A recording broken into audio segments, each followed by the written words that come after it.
L'alliance éducative, c'est quelque chose d'important et en même temps de délicat à réaliser.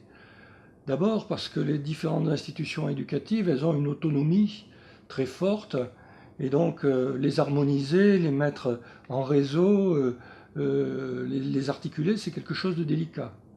En plus, du point de vue des acteurs dans chacune de ces institutions, que ce soit la famille, l'école, les modes d'accueil de la petite enfance, etc., les institutions de soins, les centres de loisirs, donc chacun de ces acteurs, il faut qu'il arrive à produire une confiance par rapport aux autres qui permette cette alliance éducative.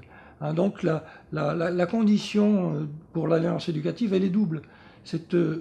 Il y a un travail qui doit se faire au niveau institutionnel, hein, l'harmonisation des logiques institutionnelles, ce qui n'est pas une mince affaire, hein, quand on connaît la force des autonomies des institutions, et une harmonisation des rapports entre les différents acteurs éducatifs dans le sens de la production d'une confiance partagée entre les différents acteurs.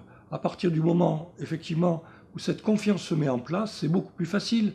C'est-à-dire que les difficultés entre les parents et les enseignants, entre les parents et les accueillants, que ce soit de la petite enfance ou des centres de loisirs, ou les médecins, les soignants, ben, elles vont être beaucoup moins importantes et on va commencer à formaliser concrètement une véritable coéducation. Mais je crois que l'objectif de la coéducation, il est aujourd'hui fondamental.